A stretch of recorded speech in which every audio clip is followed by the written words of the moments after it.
on a l'impression qu'entre ceux qui sont arrivés en fin de cycle, et là je déborde, maintenant j'arrive aux autres clubs, ceux qui ne savent pas qui vont mettre sur leur banc, et là quand même, la liste elle est longue. Qui va entraîner l'OM?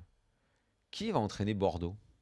Qui va entraîner Nantes la saison prochaine? Qui va entraîner Saint-Étienne si Galtier trouve un point de chute? Lyon? Non, Lyon, Genesio reste. Au début, ça devait être un intérim. Il semble que maintenant, avec la deuxième place, il est retourné ça. Qui va entraîner Nice et Monaco? Mais c'est quand même très curieux. Je veux dire, même le cas de Genesio, ça devait être qu'un intérimaire qui n'a pas les épaules. Et en 6 mois, en étant deuxième de la Ligue 1, je ne dis pas qu'il n'a pas fait du bon travail, mais il aurait d'un coup convaincu tout le monde de ses capacités à faire jouer en Ligue des Champions avec le nouveau... Enfin, je sais pas, moi, il me semblait que Lyon devait gravir des échelons, redevenir... J'ai absolument rien contre Genesio. Après tout, pourquoi il ne se révélerait pas comme d'autres entraîneurs partis de rien dans l'inconnu sont devenus de grands entraîneurs? J'en sais rien, pourquoi pas? Mais ça me semble un petit peu léger, quoi. Genre, en 6 mois, tu as fait tes preuves. Bref, au moins, visiblement, eux ont trouvé. Mais Monaco, on a oublié sur la liste. Oui, Nice, tu peux rajouter, on ne sait pas s'il peut le rester. Chaise musicale avec Nice. Enfin, bref, aujourd'hui, on a l'impression qu'on n'a plus d'entraîneurs en France. Depuis le temps que je dis ici que la DTN doit sérieusement se pencher sur ce dossier qui est capital, parce que Quillot, il peut faire autant de commissions dont il a envie sur la communication, sur les stades, les pelouses, machin.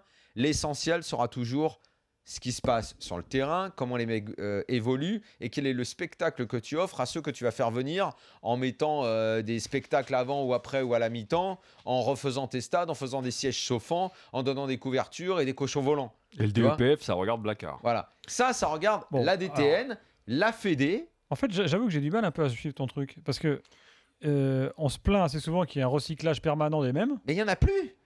Maintenant, on peut même plus recycler parce qu'ils en veulent même plus des mecs à recycler. Mais voilà, en fait, c'est ça qui est différent. On n'a plus d'entraîneurs. C'est qu'en fait, on n'a plus d'entraîneurs. Il y a un changement un peu de logiciel dans la tête des présidents, surtout.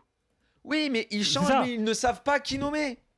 C'est ça, c'est autre chose. C'est un manque peut-être de... Mon problème, c'est ce que je dis depuis des années, c'est que la DTN, c'est un manque de recherche, l'organisme qui forme les entraîneurs de ce que font les gars, avec à sa tête l'extraordinaire Guy Lacombe. Avant lui, il y a eu Smereki, il y a eu toute une clique de mecs qui ont brillé au niveau international, on le sait, ont formé des entraîneurs.